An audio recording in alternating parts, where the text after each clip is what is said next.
service. Okay. Thank you, everyone, for joining us. Today is a webinar sponsored through the Ohio Association for Higher Education and Disability, co-sponsored with the U.S. Department of Education Office for Civil Rights and the Ohio Department of Higher Education. Today, we have two experts to speak with us about College Credit Plus and its application to IDEA and ADA requirements, students with disabilities, high school, and college. Today, our speakers are from the U.S. Department of Education, Office for Civil Rights. From the Cleveland Regional Office, we have Chandra Baldwin, a staff attorney. And from the Ohio Department of Higher Education, the Director of Special Policy Projects, Lauren McGarity. I'm going to turn it over to Lauren and let her take it away. All right, thank you, Amanda. And, hello, Chandra. Hello. Today we're going to be talking about College Credit Plus, the state of Ohio's singular dual enrollment program where the state pays or underwrites the cost for students to take college courses while they're in high school, and how that program in particular intersects with the ADA and IDEA, since it does involve both high school students and those same students while they're enrolled in college. So about the College Credit Plus program as a preliminary overview, College Credit Plus is, as I said, the state's funded opportunity to earn college credits for students who are in high school. Students must be college ready, and that is determined by the college or university to which they are applying. Students can be in 7th through 12th grade, although 7th and 8th graders must still be accelerated to be able to do high school work, so essentially accelerated into high school, and then taking the college course as an accelerated high school student. There are many college course options under College Credit Plus, and those options are at the student actually drives their decision about which courses to take. And students who attend public colleges or universities do so completely free. There is no tuition costs or other costs, and we'll talk more about what those other costs are that are waived for students who attend a public college or university. And those students that attend a private college or university may have a small cost, but it is a much reduced cost. College readiness is determined by the college or university to which the student is attending. So the student must apply and get admitted in order to participate in College Credit Plus. So participating in College Credit Plus is not a given simply because a student is eligible in grades 7 through 12. Students must be determined to be college ready, and they may have to take a placement test or satisfy other college entrance criteria in order to be determined to be college ready. But the program itself is student-driven, so the student has the choice to select courses, ideally that fit the individual pathway that the student is interested in. Courses must be secular, apply toward a degree or workforce certification, and confer college credit, so they may not be remedial courses under the College Credit Plus program. Books and fees. Students attending the public college university, as I briefly indicated, have no cost, and that includes the waiver of costs relating to all textbooks and any fees that are associated with that particular college course, any supplies, materials, institutional fees. These are all waived by the post-secondary institution. The textbooks are all the responsibility of the secondary institution. Students who attend a private college or university may have costs that include the books and fees, but again, it's a very substantially reduced cost, and that cost, if in fact there is any cost, must be fully disclosed to the student before they make the commitment to that institution of higher education, and it must include all books and fees and tuition in a singular cost. So under the College Credit Plus program, a semester college course that confers 3 or more semester credit hours counts as 1 full year of the high school class in that subject area. So if a course is a science course, for example, and it includes a lab, so it's 4 or 5 credits, that science course, including the lab, equals 1 full Carnegie unit of science for the high school graduation requirements. If it is a 3 credit hour math course, for example, that 3 credit hours equates to 1 full Carnegie unit for the high school graduation requirement for that student in math. If the course, the college course confers 2 credits or 1 credit, then there is the proportional equivalent conversion to the Carnegie unit. So 0.1/3 credit for the high school equals 1 semester credit hour. 2/3 for the high school equals 2 semester credit hours. Now, under College Credit Plus, the student, as we indicated, pays nothing to the public college or university and a very nominal amount to a private college university of their choice.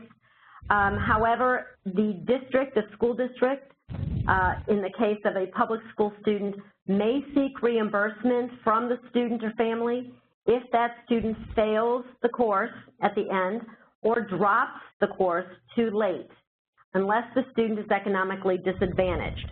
So students who have been determined to be economically disadvantaged pursuant to the requirements of College Credit Plus may not be charged any reimbursement fees regardless of circumstances.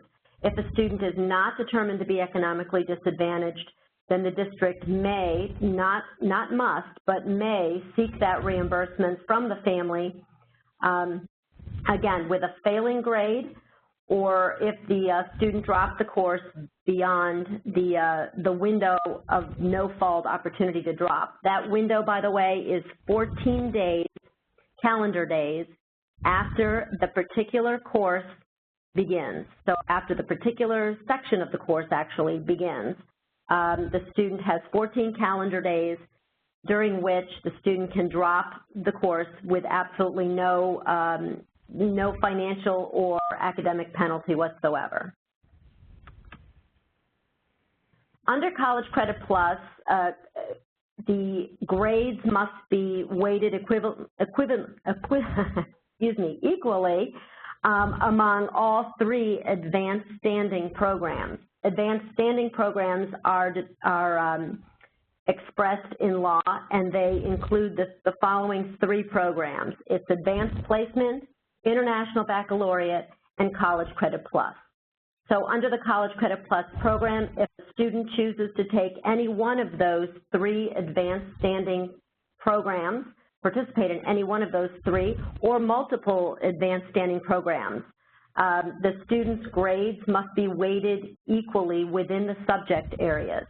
So if a student takes, for example, a math course in college under College Credit Plus, and their high school or their district has a greater weight provided for AP or IB math courses, then the student taking the college math course under College Credit Plus must receive the same grade weight for that math course under College Credit Plus as the student's peers do taking math under AP or International Baccalaureate.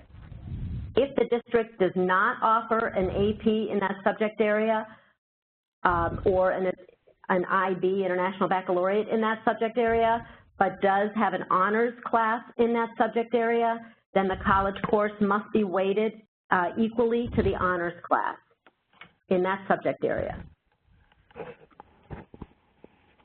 Now, students can graduate with college credit from College Credit Plus because they're earning transcripted credits that they get on a college transcript at the conclusion of each college course.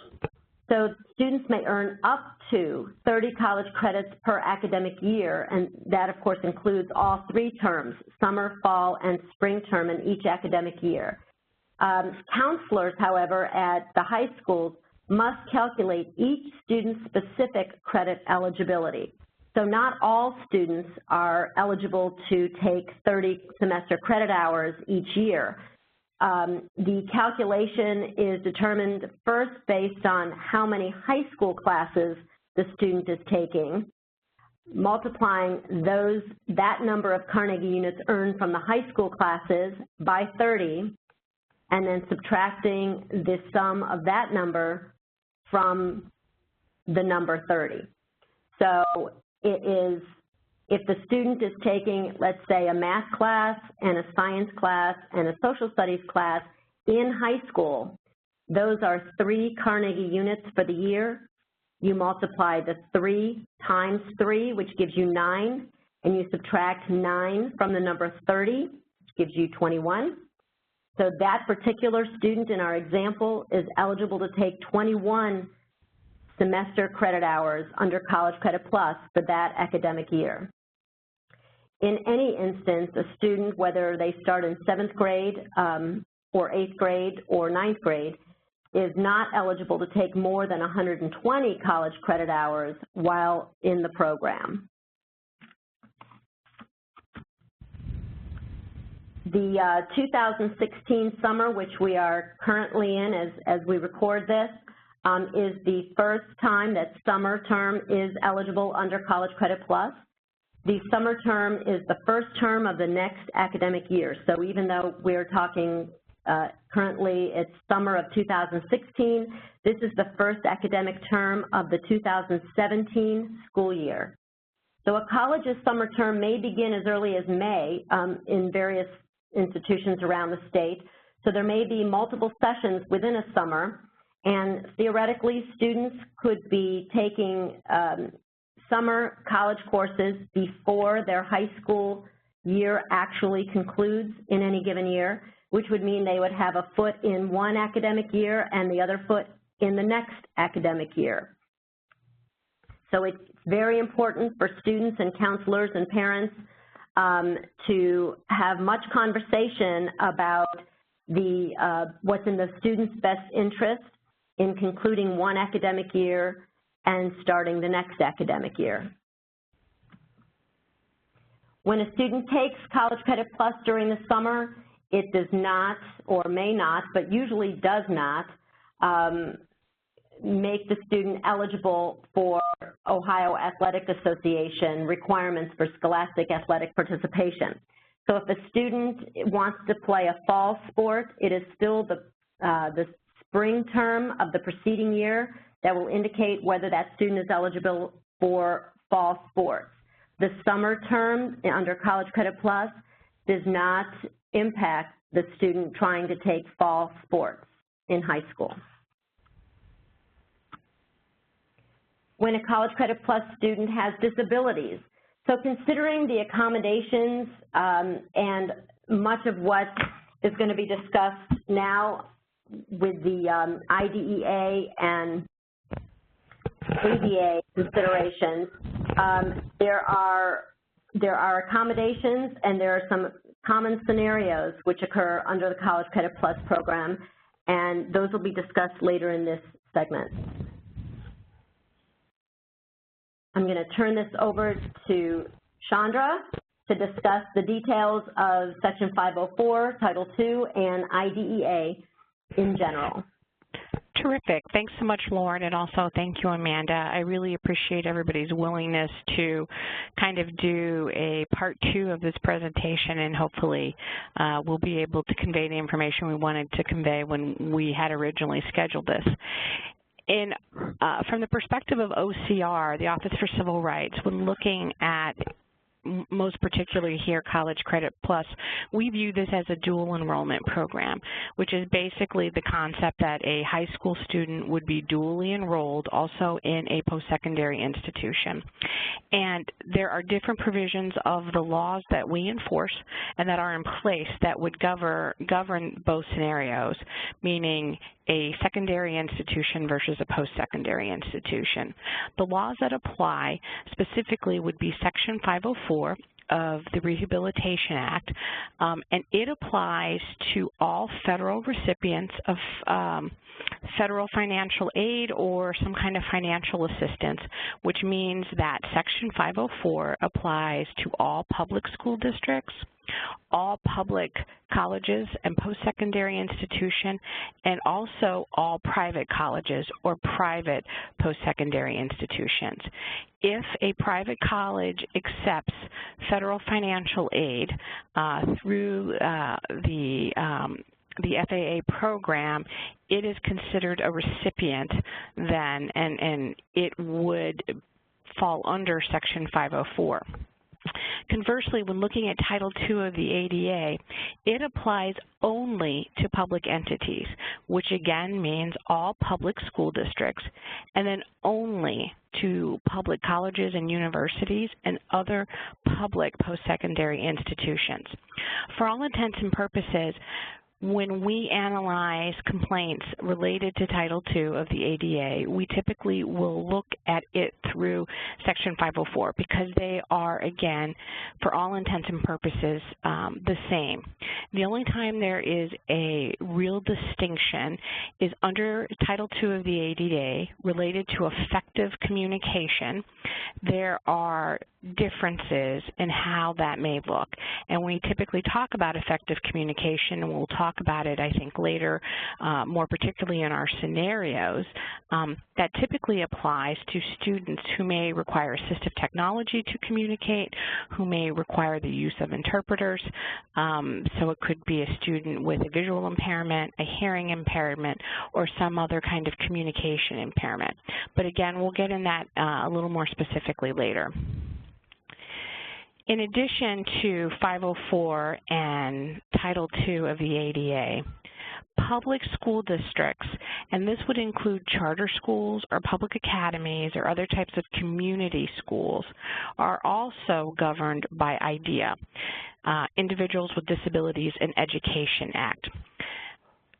OCR does not enforce IDEA, although we do know quite a bit about it because of its similarities with Section 504. The thing that's important to point out is IDEA is a federal statute that mandates that public school districts do certain things related to special education in exchange for funding for those special education programs at that public school district. Meanwhile, 504 is a civil rights statute, which is in essence trying to bring equal access to all students regardless of whether they have a disability or not. In other words, Section 504 is not funded, and so anything that a district, a public school district would do under Section 504, there would be no funding attached to it. Colleges and universities are already well aware of that, and since IDEA doesn't apply to colleges and universities, they typically, post-secondary institutions do not receive any federal funding specifically for assistance in working with students with disabilities. A student with a disability under Section 504, regardless of whether they are at a high school or college, so again, I'm speaking of a secondary school or a post-secondary school, to qualify for having a disability, that student must have a physical or mental impairment which substantially limits them in one or more major life activities, or has a record of such impairment, or is regarded as having an impairment. And without getting into a lot of detail on this, because I think especially at the post-secondary level, most disability services coordinators are really comfortable with this definition. But just to touch on it lightly, having a physical or mental impairment which substantially limits one or more major life activities does not require that the student have necessarily a medical diagnosis. An impairment does not necessarily have to equate to a medical diagnosis as we might think of it. So this is especially important at the secondary or high school level. A student may exhibit many characteristics that might seem similar to ADHD, and the school, in analyzing it, may be able to find that student eligible for under 504 without getting a medical or a doctor's note saying the student has been actually diagnosed with ADHD, because they have symptoms which would appear to be a medical or a physical or mental impairment. Having a record of an impairment means that the student has a record in his or her past, typically, that would be of an impairment that might have corrected itself. We think sometimes of a student with a significant illness, a broken bone, perhaps they had cancer, which is now an admission, and yet that student could be discriminated against because they have a record of the impairment, even though currently they don't have an impairment. And then with the issue as regarded as having an impairment, that is a situation in which a student may have some characteristics and there is a false sense that that student may have an impairment when in actuality the student does not. Contrast that with IDEA and how one is eligible as a student with a disability under IDEA. To be protected under IDEA and to receive an IEP, which is an individualized educational program, the student must have one of 13 particularized disabilities as listed under IDEA, and the student must need special education or related services. When we talk about special education is the concept that a student requires an individualized or perhaps a modified curriculum, if you will, within the elementary and secondary setting, which means that there need to be changes to that student's curriculum to allow them to be successful at school.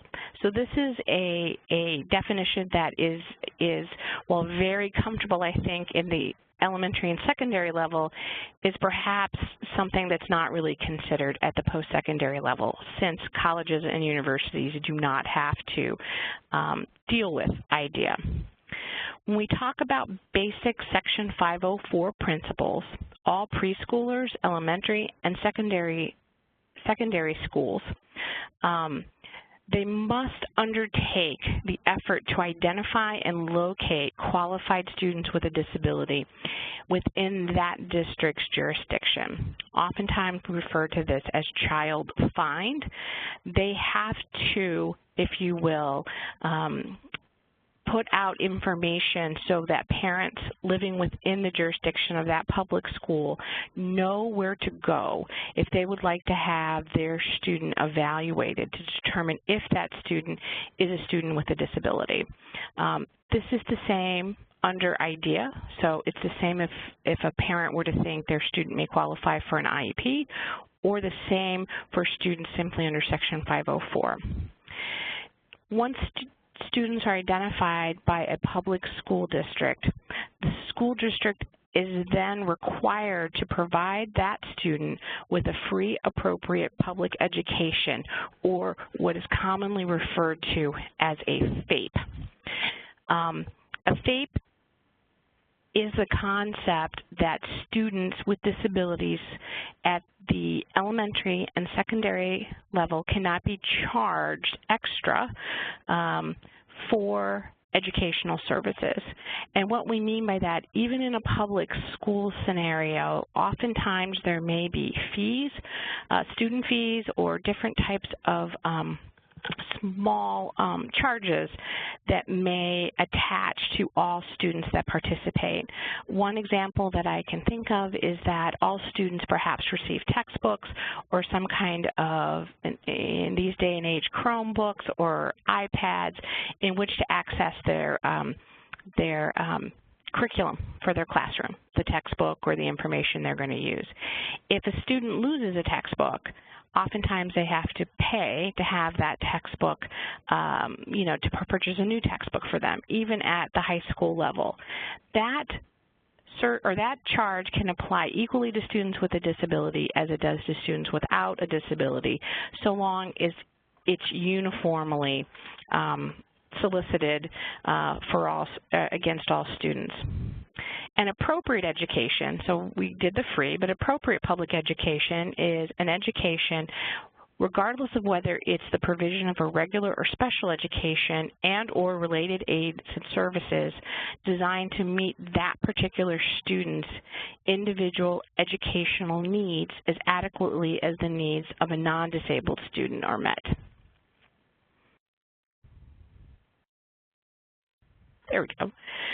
So when we talk about FAPE, the thing that's important to remember is that a free appropriate education, while it's free and it needs to be appropriate for each individual student who qualifies for that type of education, there is no concept of reasonableness attached to that, which is very, very different at the post-secondary level. In other words, a student gets a FAPE at a public school district, regardless of whether it's reasonable or not. So it could cost a fortune. It could require that that student have one-on-one full-time nursing care. It could require that student have multiple personal attendants. If that's what that student requires, then that's what that student has to receive as part and parcel of a FAPE. And those requirements would never be placed at the foot of a post-secondary institution related to students with a disability who are attending colleges and universities. Before a student at the elementary and secondary level can receive these types of services, they must be evaluated by a team of individuals at the school district to determine whether or not they qualify. Again, one significant difference related to elementary and secondary public education is that the student does not necessarily, or in this case the student's parent, does not necessarily have to disclose or request an evaluation. If the school district, and this could be teachers, principals, guidance counselors, if they reasonably believe that the student may require special education, the district then has to endeavor to evaluate that student for special education. So there is an affirmative duty on school districts to make sure students that they believe or reasonably believe have a disability or require special education are evaluated. Again, this would never be an expectation in our office for a college or university to do, because with colleges and universities, it is incumbent upon the student to disclose his or her disability to the institution and then request certain types of accommodations, or what we call academic adjustments. So this is a very distinct difference between elementary, secondary schools and post-secondary.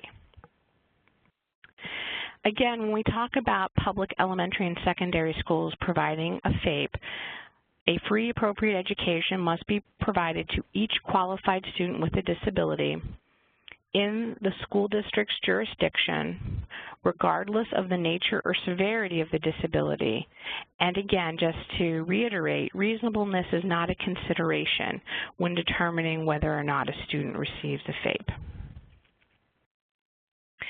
Again, when we talk about free and appropriate, free means free. So we don't get to charge students excess cost related to services they may receive as a result of having a disability. When we think about students with significant disabilities such as autism, mobility impairments, cognitive impairments, the cost for educating those students may be quite high, but those costs can never be passed on to the student or the student's family. Again, schools can charge usual fees that are paid by all students to participate in the school district or in a particular program. Again, appropriate can be either regular education with related aids and services or special education with related aids and services, but in either instance, the education is designed to meet the student's individual needs as adequately as the needs of non-disabled students are met. Now, let's move to college. Colleges, most certainly under Section 504, may not discriminate on the basis of disability. colleges must make academic adjustments, which to us is the same as an accommodation, so those terms are used interchangeably. So they must make academic adjustments necessary to ensure that the college does not discriminate against students with disabilities. Colleges must also ensure students with disabilities are not discriminated against due to absence of auxiliary aids and services, especially students with impaired sensory, manual, or speaking skills. Colleges and students, so this is very different than what's done at the elementary and secondary level. But colleges and students are required to use what's called an interactive process to determine the appropriate academic adjustments and auxiliary aids and services that might meet the student's individual needs. So what we would expect a college or university to do is to have in place typically a disability services office that a student can come to engage in this process. Again, it's incumbent upon the actual college student to disclose whether he or she has a disability. They can be asked to provide documentation by the college or university related to that disability, and then once the student is able to establish the disability through documentation and other means, the school can then engage with the student in the interactive process regarding what might be the appropriate academic adjustments. One thing that's very important is academic adjustments and auxiliary aids and services have to be provided in a timely manner. And what this means is I'm sure many disability services people at colleges and universities know is that books and other types of materials have to be converted into, if you will, sometimes digital books, sometimes onto a USB for students in a very timely manner. So it is not uncommon for a student or for a disability service office to want to have a student with a disability schedule as soon as possible so that they can convert those materials, for example. And we would expect that to be done in a timely manner.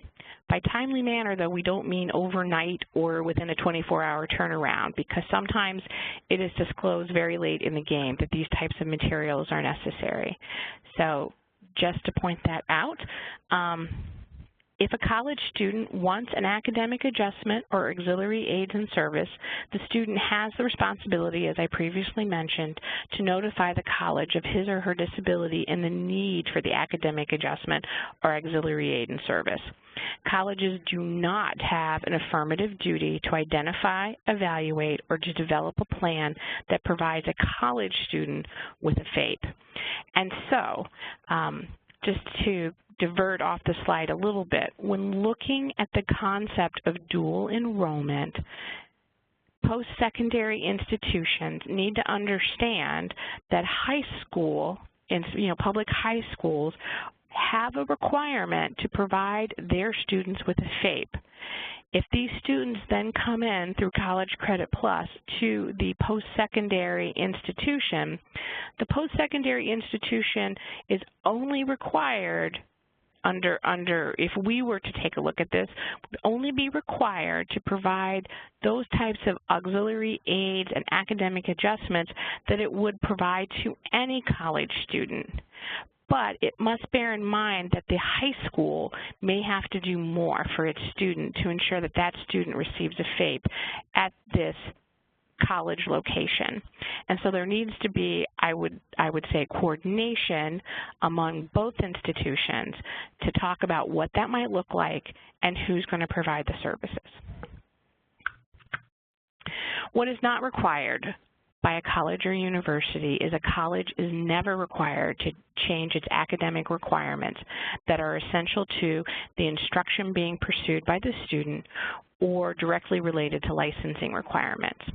Colleges are also not required to alter the fundamental nature of its program, and OCR will give appropriate deference to academic discretion of colleges when engaging in the interactive process and making determinations that the academic adjustment that the student is requesting might fall within these exceptions.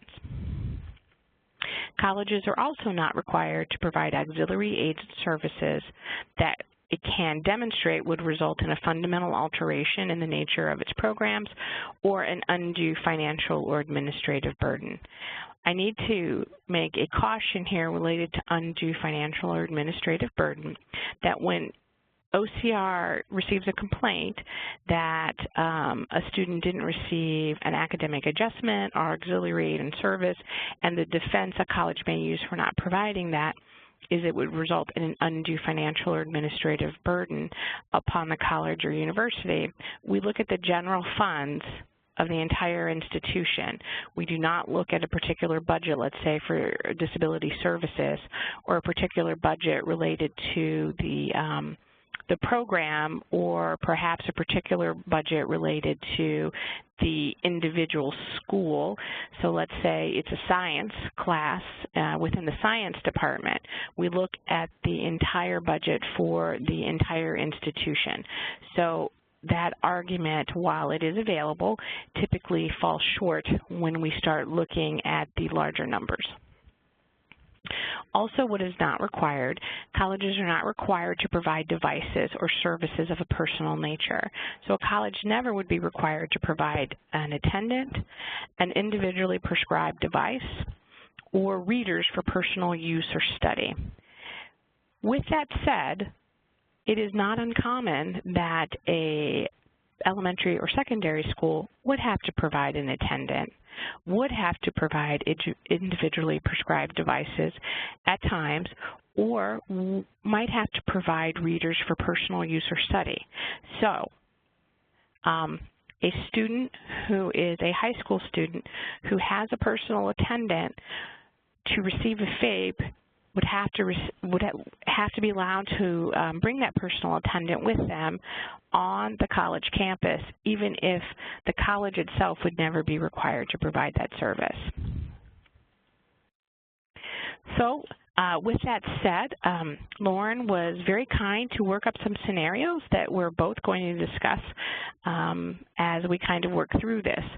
The first scenario is when a student with a disability wants to participate in College Credit Plus. The first aspect is, must the student inform the college of the disability when applying for College Credit Plus? From OCR's perspective, that answer would be no. Students with disabilities, when applying to college or universities or other post-secondary institutions, do not have to disclose that they have a disability at the time of application. They can, especially if they're requesting some type of accommodation related to the application process, but they are not required to disclose. And we wouldn't feel that that would be any different, or we would view it any differently if the student was actually a high school student or a middle school student wanting to take advantage of the College Credit Plus program. Conversely, though, can a high school notify a college of a student's disability? This is really governed more by FERPA than it is by the laws we enforce here at OCR, because we do not enforce FERPA. But in a general sense, with our understanding, or my understanding of FERPA, schools can exchange information between other schools if a student is attending that school and if there is a need to know. So while I'm kind of caveating or couching my answer as a yes, a high school could share this information, it would want to, and the staff at the high school would want to make sure that this seems like information that the college is required to have, and that it would be maintained in a way that ensures the student's privacy. So it's a guarded yes, but would be a yes. Must the college provide any accommodation during the application and testing process?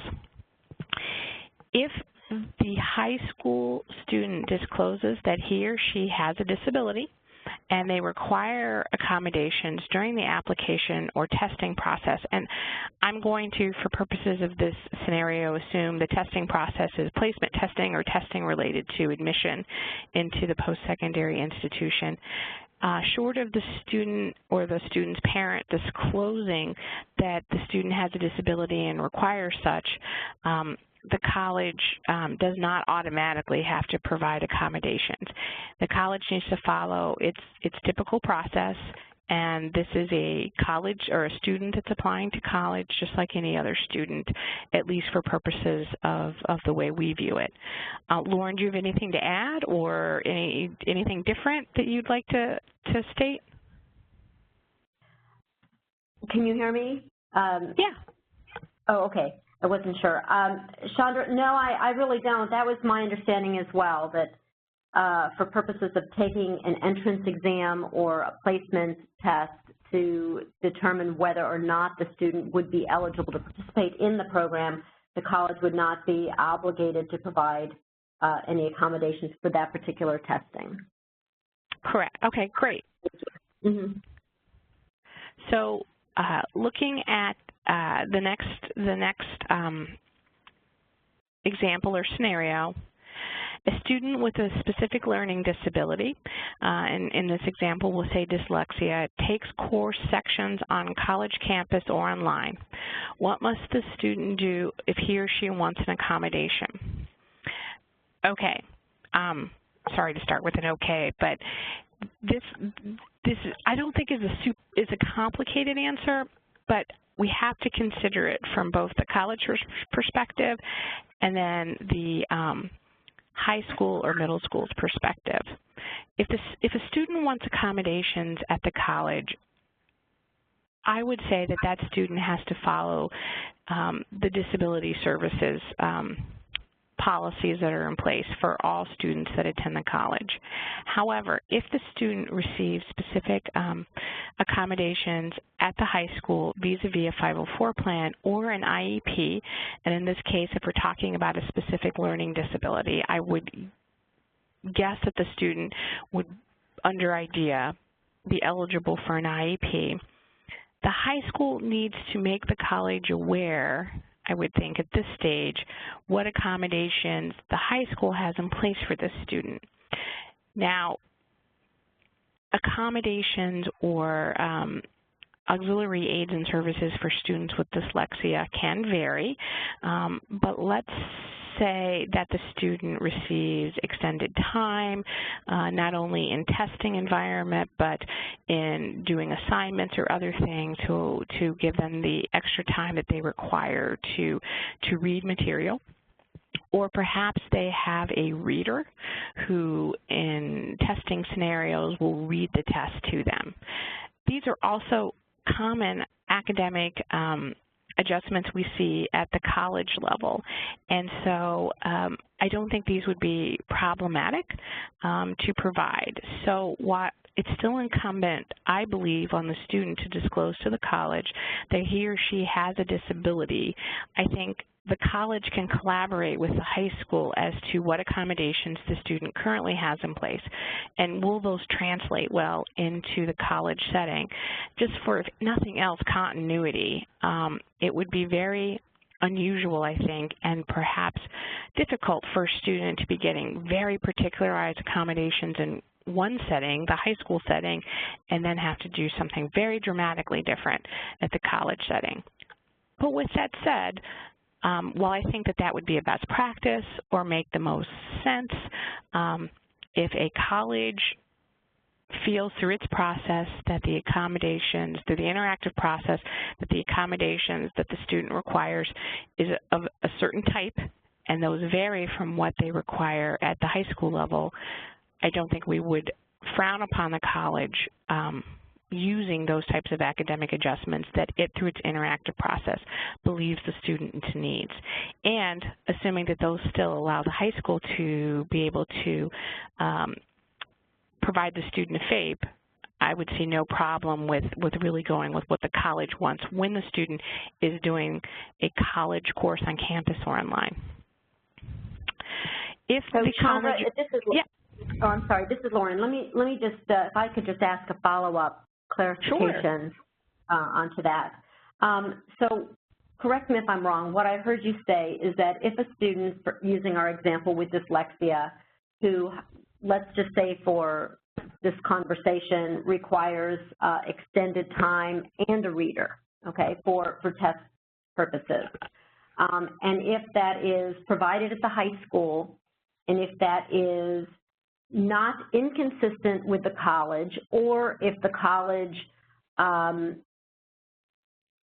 is able to accommodate that, those accommodations, then which entity is responsible to actually provide the accommodation? Because in both of those cases, the extended time would require that the student be somewhere to be provided that extended time. And if the student required a reader, then obviously the reader would need to be an institutional reader. So would that be the post-secondary institution or the secondary institution who would actually provide the accommodation? So let me kind of divide it into two buckets, if I may. If we're talking about who physically provides the accommodation, I think, again, right, this is a best practice, is that the college would want to provide the accommodation while the student is taking a college class, whether it's on campus or online. And I would think that would be because it has in place, again, I'm assuming that this fictional college has in place policies and procedures related to where a quiet testing center might be or where extended time may be given. And again, I said testing center. Oftentimes they have a testing center in place, and they have trained staff to man that testing center, and that will ensure the validity of their tests or their assignments. So I think the actual accommodation, again, just looking at it from a common sense perspective, would be provided by the college when we're talking about college courses. Same with the reader. I think a college would be most comfortable, again, I'm assuming, but assuming that the college would be most comfortable with one of their readers providing that service, because they'll feel confident that that reader's trained in the way they want them to be trained, and that they're not through any kind of inflection or body language conveying answers to students. With that said, who pays for it? The college is going to have to provide that service, even if the student was not in high school. And the high school has to provide that service to the student under its obligations for providing the student a FAPE. In my opinion, the college would pay for the services that are provided on the college campus or on an online college course as it would for any other student. And that the high school would not be, the college wouldn't be looking for a contribution from the high school for paying for those services. But let's say for some reason the course is online, and I know I'm kind of reaching far out of this scenario, but the course is online, it's with a college that may not have a brick and mortar location within the proximity of the student.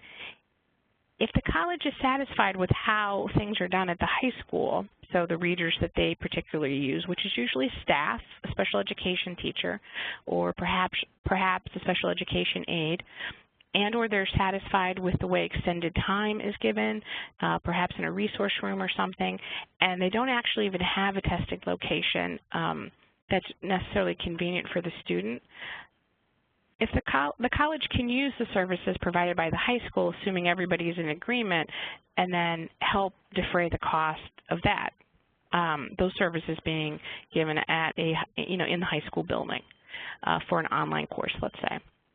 So I know that's kind of a long-winded answer, but that's how I would view it. Ultimately, college is responsible, but I don't think it's so absolute that there can't be some give and take in what that may look like. Thank you, Chandra. Sure. If the college, so part two of this is if the college agrees to the accommodation, what must the college instructors do? Well, and I only chuckle because we have it's a very common complaint we receive unrelated to College Credit Plus and unrelated to dual enrollment, that a disability services office may put in place accommodations or academic adjustments for a student, and yet the instructor doesn't implement them. So we see this a lot, and not even in this kind of scenario. But in a perfect world, the instructor has to put in place the accommodations that are sanctioned by disability services. So then the question becomes, what if a student, at least I think the question would become, what if a student requires a modification in the curriculum such that it would be really unusual for a college student to receive this type of accommodation?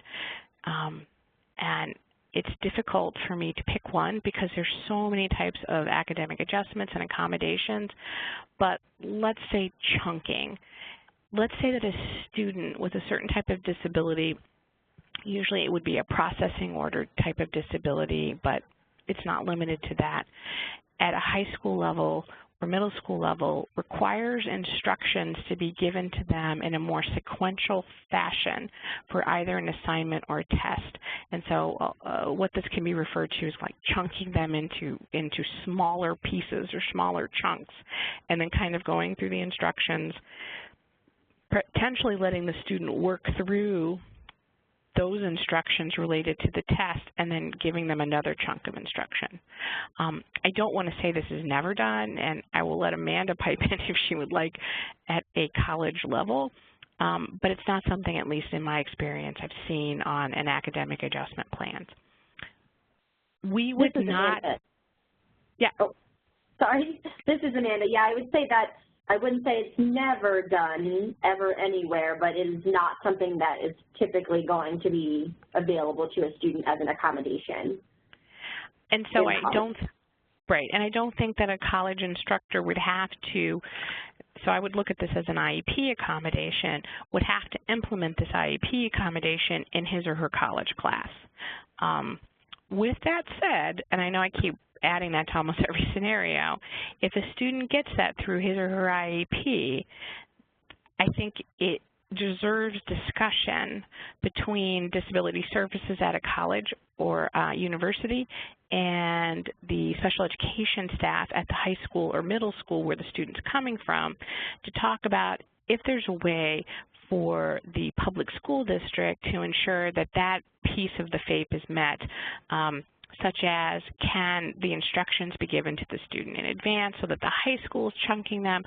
I think that makes the most sense and could be the most successful for the student, assuming it doesn't undermine the validity of the testing instrument that the college is implementing.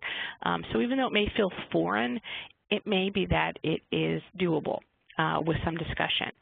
But if it is something that through the interactive process is not an accommodation or academic adjustment a college would give after, again, following its process, I don't believe we would look for a college to be forced into giving such unusual for an academic adjustment, even though the student's a high school student. And how the high school would deal with it, I'm not absolutely sure, but I don't think we would look we would find a violation, if you will, of the high school's obligation, because during that time the student would be a college student, even if it's just for a couple hours a day or, you know, a certain portion of the week, if that makes sense. Yes, thank you.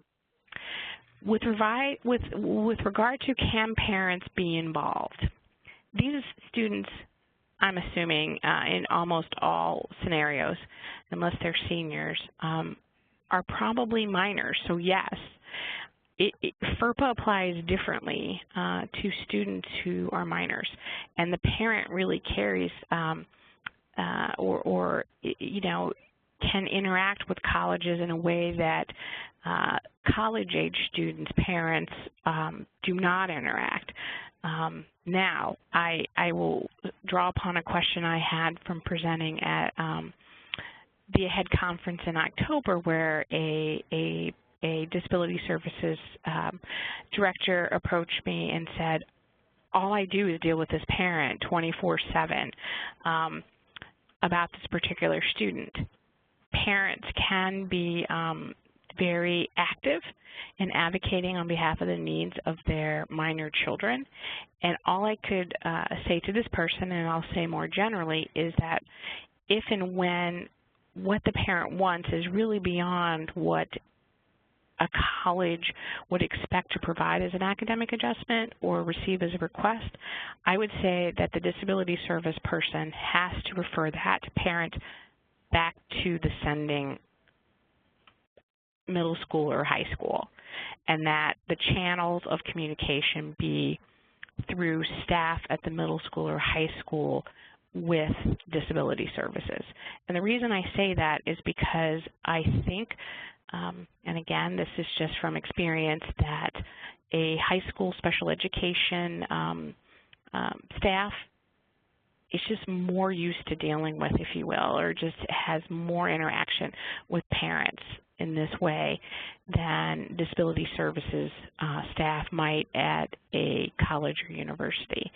And again, I think best practices would be for colleges and universities with sending high schools, assuming there may be at least common relationships, or perhaps high schools are commonly sending students to a particular college or university, that these types of logistics be decided in advance about how is the college and university and the high school going to deal with parents. Can the secondary institution be involved?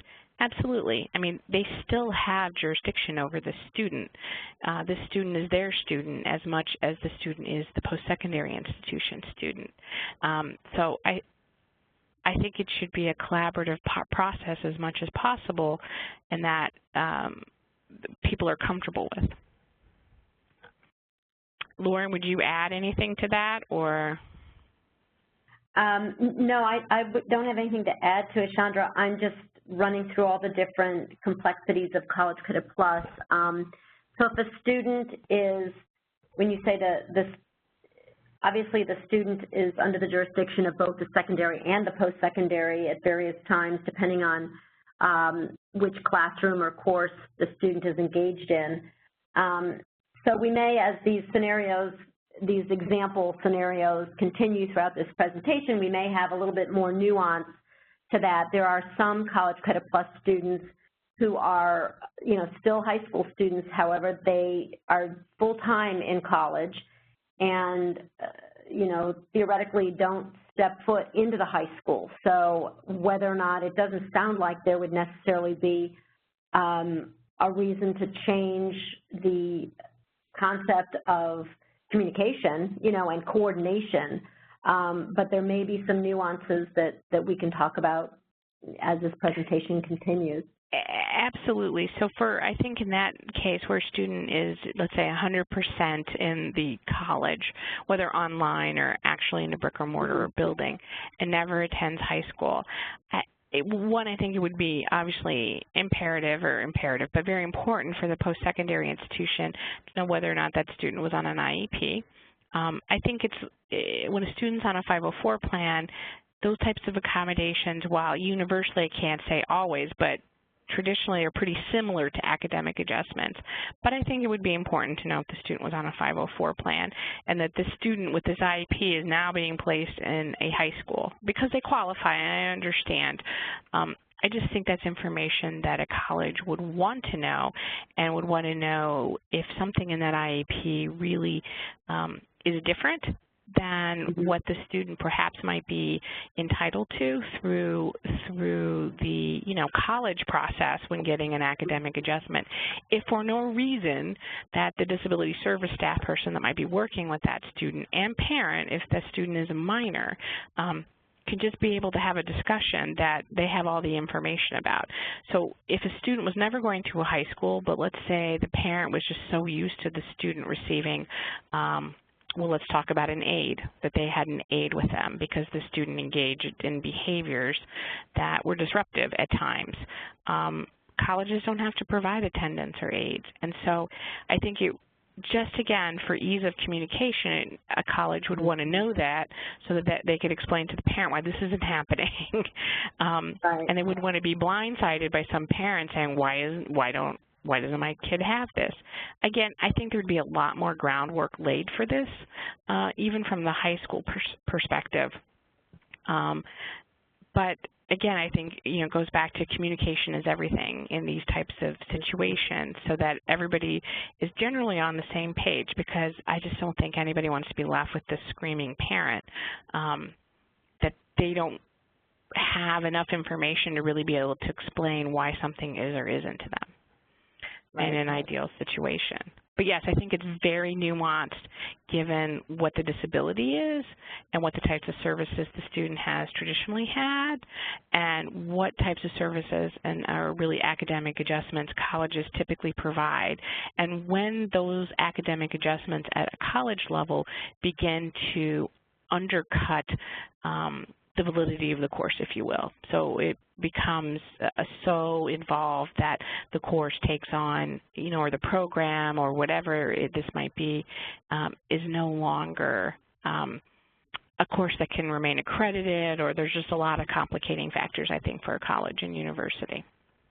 Right, and this particular slide that we're referring to specifically and intentionally talks about a course being taken on the college campus or online.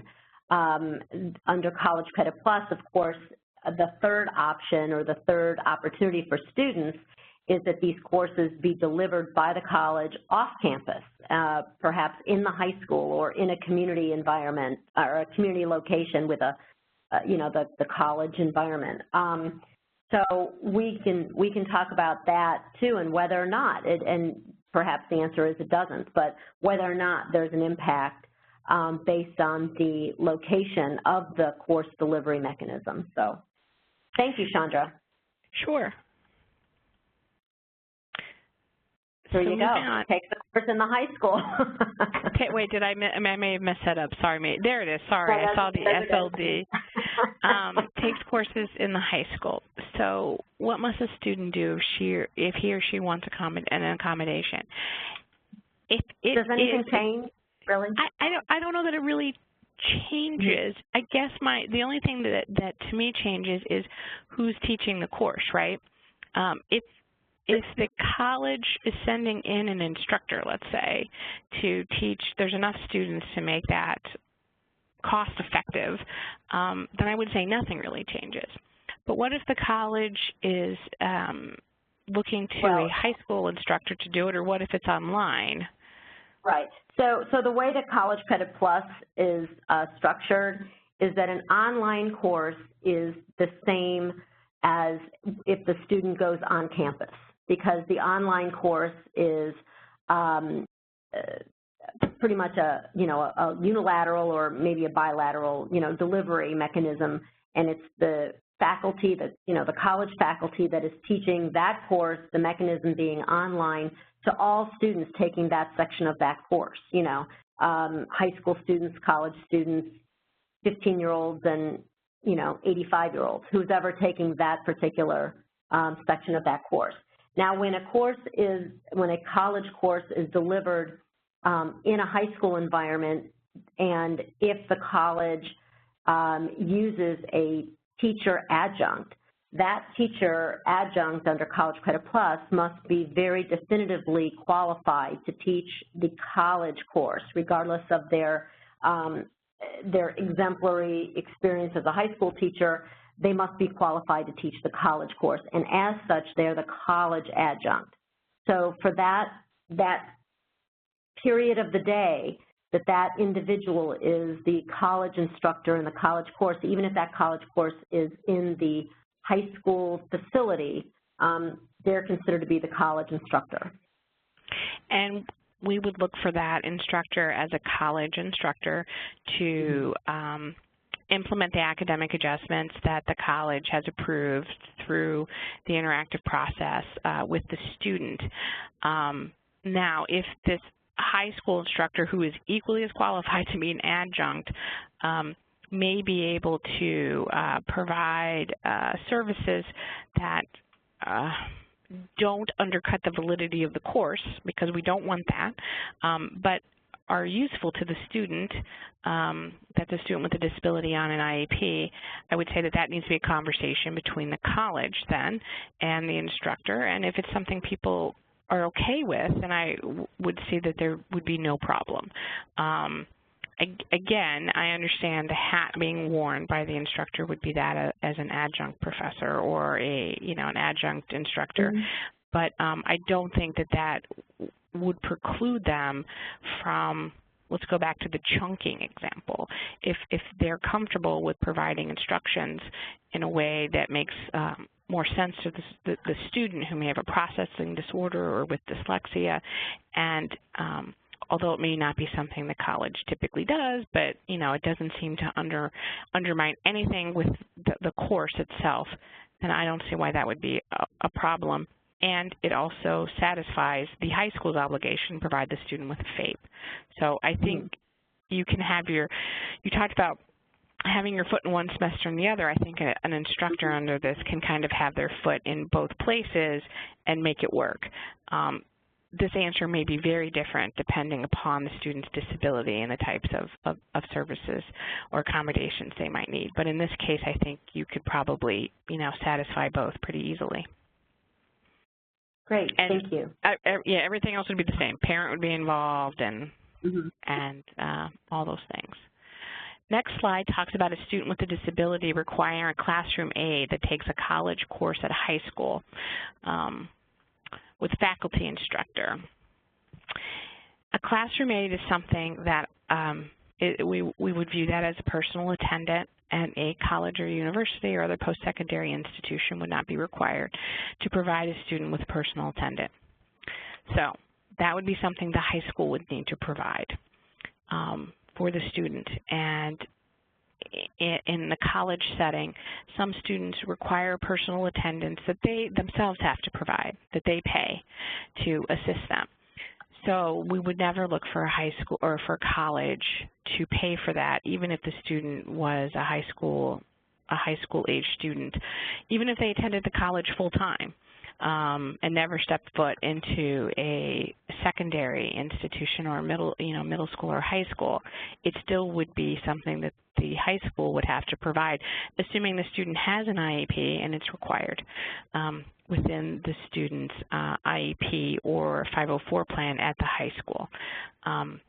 With that said, I have had, again, I'm just kind of drawing on experience, situations at a college classroom, not an online class or a classroom at a high school taught by an adjunct instructor, but at the college level where an instructor has been very uncomfortable kind of having this other extra person, if you will, attend a course with a student. And that is something I think that surprise or level of uncomfortableness that the college might have to address with a instructor on campus. That there will be another person with this student, that the purpose of this person is to help the student, and they help in a wide variety of ways. Sometimes a high school student may have a personal attendant for personal reasons, such as toileting needs or other types of needs, feeding. Sometimes the personal assistant is there to help take notes. So I think it's important to know what that's going to look like and make sure that everybody that's going to have this student understand who this person is, that it's okay, and that the role they're going to serve. But it is, I would say, the high school or the elementary secondary school's responsibility to pay for that person. Great, thank you. And I think that your answer just responded to the following slide as well. Okay. Because intuitively you understood that the next question was going to be the same need for the aid, but on the college campus. So. Right. Well, I mean, it just, because that's one of the nuances, right? If the course is offered in a high school, then it's probably pretty seamless. The student can have the aid, the high school's paying for the aid, and the instructor is probably used to students having aids in this type of capacity. But again, at the college level, I think it's somewhat foreign. if you will, especially if the purpose of the aide is not to be a personal attendant in a way that we're used to, again, for toileting or feeding, but is like the note taker or the, pulls the book out, opens the page. But otherwise, the student can, take care of his or her personal needs. It would seem, I think, really unusual to an instructor. All right. Does the responsibility change with College Credit Plus textbooks and fees requirement? I would say no. College Credit Plus, based on, Lauren, the way you explained it, is that, fees and books come at a very reduced cost or no cost. If this is a student who qualifies for this program vis-a-vis, College Credit Plus, but they are, again, a high school student, then as we look at FAPE, they cannot be charged in a way that's different from their non-disabled peers, if you will, or students without a disability who are also participating in College Credit Plus. Now, let me look at these various, examples because it may change with different types of disabilities and different types of adjustments. If a blind student takes a course on campus or online, who pays for the Braille or auditory textbook? I would say that textbook is the same as for a student who is not visually impaired. It would be free or, again, at a reduced cost depending on what the other students who attend this particular course through College Credit Plus. If a student needs a special I'm sorry. No. I was going to give you I was going to kind of summarize it for you so that you could, sure. For those that are listening and are more familiar with the College Credit Plus nuances. So the secondary institution, whether it's a public district or high school or whether it's a non-public high school, the secondary institution is responsible to provide the textbooks. So if a student requires a textbook be in Braille, then correct me if I'm wrong, the secondary still must provide the textbook and provide that textbook in Braille for that yes. student that requires that accommodation. Okay. Sorry, I didn't mean to cut you off. Yes, no, yeah. We're just having a dialogue here. That's fine. And then, in under College Credit Plus, the post-secondary is responsible for to waive all institutional fees, but more specific to this question, to provide supplies and materials that are required by the syllabus, for the particular course, success in the particular course. So if a student, and that's where the calculator comes in, so if a student needs a special calculator because of their specific IEP or their specific 504 identified disability, I would, again, correct me if I'm wrong, but the post-secondary would need to provide the particular requirements for that student for the course supplies or the course materials as they do for all the other students in that course under College Credit Plus. Yes.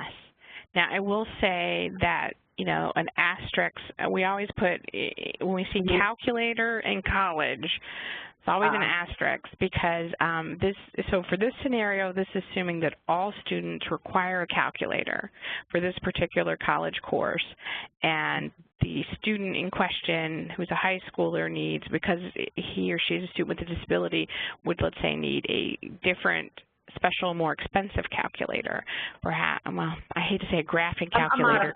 So right. A calculator that provides the same functionality, but in a way that the student can use it, right? Right. Now, the college would retain, as I assume they would, the other calculators, ownership of that calculator. Yes. But, yes, they'd have to provide it if they're providing everybody else in the class with a calculator for this course. Great. And so, and you did answer the third question then, so that even though the tool made, whatever it is, a textbook or whatever the tool is, if that tool, even though it may be very specialized for that particular student's needs, it is still retained by whichever entity purchased it. It does not belong to the student. Correct. it doesn't belong to the student. So if all the other students are allowed to use that calculator and carry it around with them from day one of the course to the last day of the semester, the student with a disability would also be allowed to have it. So the college couldn't, or the high school couldn't pull that material back because it's really expensive, and they have let's say, a real concern it could be damaged. They have to allow the student to use it in the same way other students are allowed to use the same material. But the entity that either purchased it or, gets to keep it. Mm-hmm. Right. Great. Thank you. Sandra, can I ask a question about that? Yeah, sure. It's not uncommon in a college course for students to have to bring their own calculator. So sometimes a student syllabus may say a certain type of calculator is required, and it's the responsibility of all the students in the class to require their own calculator, whether they purchase it, borrow it, whatever they'd like to do. Does that change this situation at all if everyone in the class is required to provide his or her own calculator? But Amanda, no. Under College Credit Plus, that isn't the case. Under College Credit Plus, if that calculator is required by all students taking that course, the cost of acquiring that tool cannot be incurred by any College Credit Plus student. Okay. So if we're not in College Credit Plus and we're just dealing with college students taking a course, again, where a calculator is required, because if a student, I know I'm overthinking this, but just to be clear, if a student needed a calculator for a course that perhaps is a more a remedial course that is testing or is teaching computation, that would be an academic adjustment that the student would have to go through the interactive process with the college or university to determine whether or not they could use a calculator. And we see that a lot. But if everybody's supposed to have a calculator, they're supposed to provide their own, yes, the student would be required to provide his or her own calculator. And if they needed a special calculator, they would have to obtain that. Right. Themselves. And again, under College Credit Plus, the course that is a remedial course does not qualify as a course under College Credit Plus, and also under College Credit Plus, as we discussed earlier, the student cannot incur any costs for the syllabus required supplies, for example. So it does get confusing, and it certainly veers from the norm in many cases. So I really appreciate both of you clarifying this for our audience. Right, and this is why it's so hard to put these into written answers, because you're like, well, it really depends on like all these other facts. Okay, so I think this goes back to you, Lauren.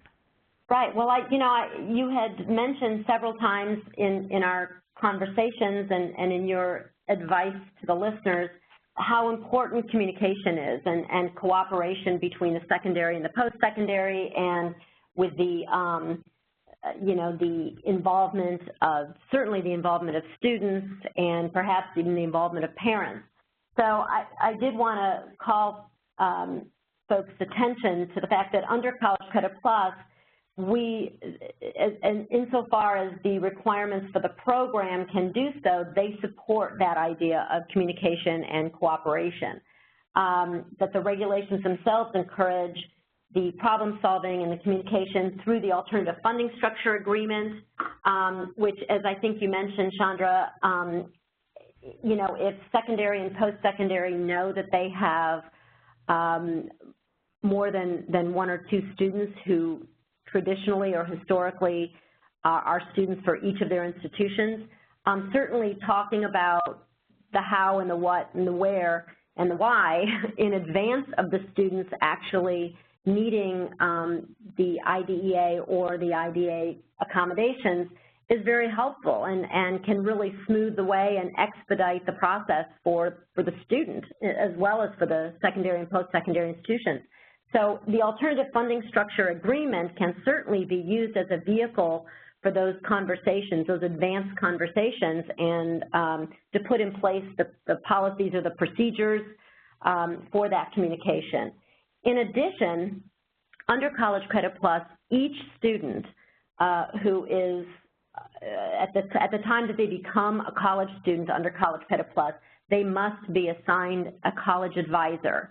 And of course, each student also, by virtue of them being a high school student, has a high school counselor.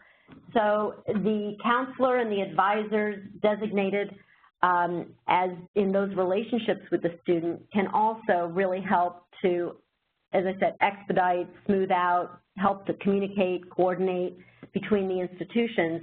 And as you pointed out, I think even under FERPA, there is an acknowledgement and a support of the educational institutions sharing the information that is critical and imperative for the program and for the student's education. So that's another vehicle that's already in place under the College Credit Plus program.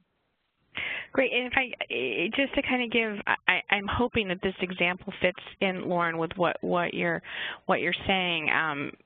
One example I can think of just off the top of my head are students with hearing impairments. And not necessarily students that are totally deaf, but students with some level of hearing, perhaps with a cochlear implant. Perhaps at the high school level or the middle school level, I feel like I'm unfairly focusing on high school, but they may use, if they're in a small class, they may use an FM system.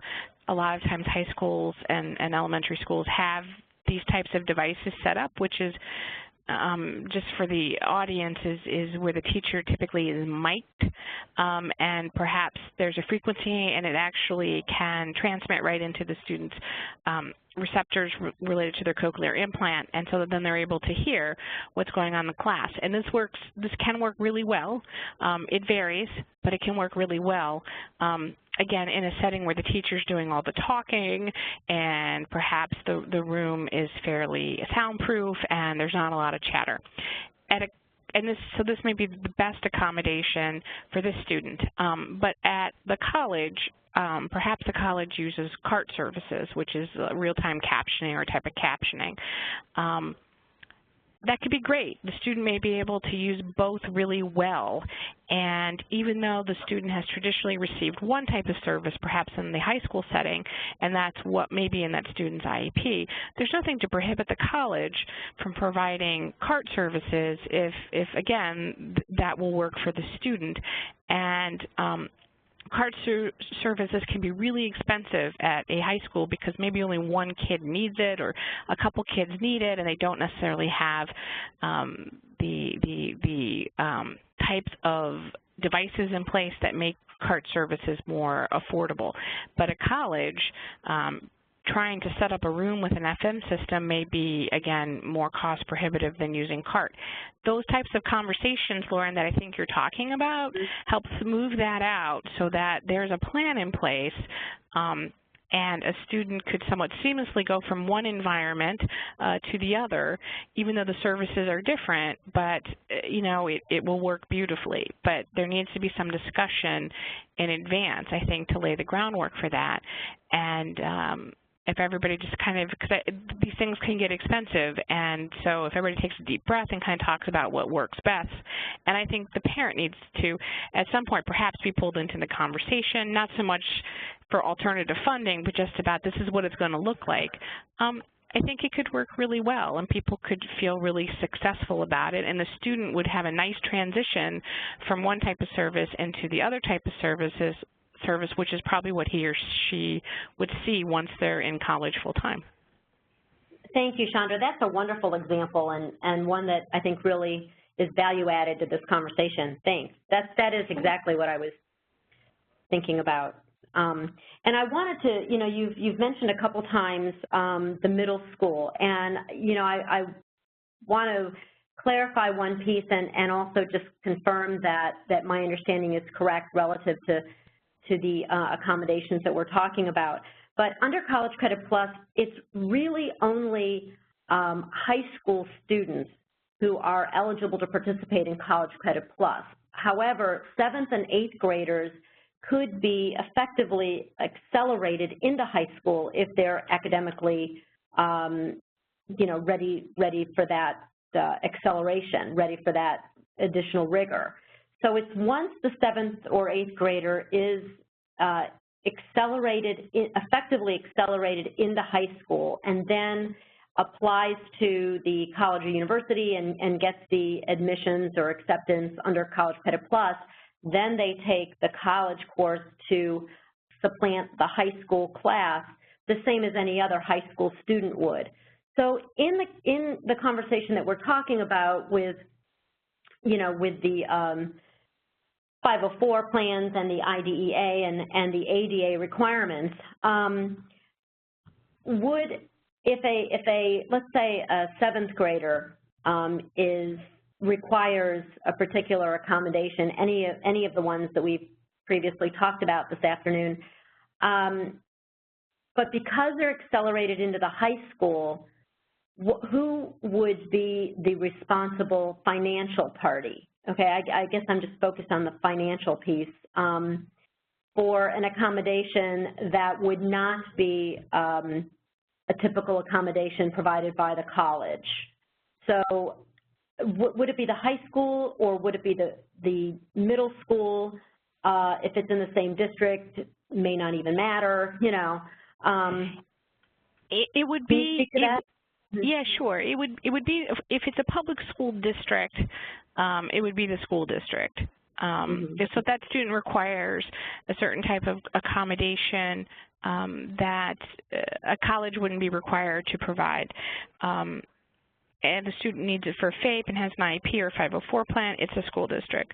But if we're talking about, let's say, a charter school that only operates a high school, then it would be the high school. If we're, you know, I have not talked about private, especially, it's not limited to parochial schools or religious-based schools. I mean, a private independent school, right? They don't come under us. But if they're sending a student to college, the College Credit Plus program, then there are no IEPs, and the college would just follow its normal process. And so I don't know, unless College Credit Plus, and you've talked about some examples where the college would be responsible or the school may be responsible for purchasing textbooks, my answers would stay the same, but the student wouldn't come with an IEP, and the student may not have a personal attendant at the high school, the private high school, and the student wouldn't be able to get a personal attendant at the college, even if that might be a really good benefit, because colleges aren't required to provide personal attendants. So I think I kind of, you know, took your question and stretched it a little further, but wherever the student's coming from, the middle school in this kind of scenario, I mean, I'm thinking more traditionally of a school district, and it just comes out of the school district's pot of money, if you will, not from necessarily the middle school or the high school. And if the student needs to be accelerated into a high school program and they, again, attend a school that only has a high school, it would be the high school. Just because they're middle school age, you wouldn't look back to the middle school program, especially if they're different.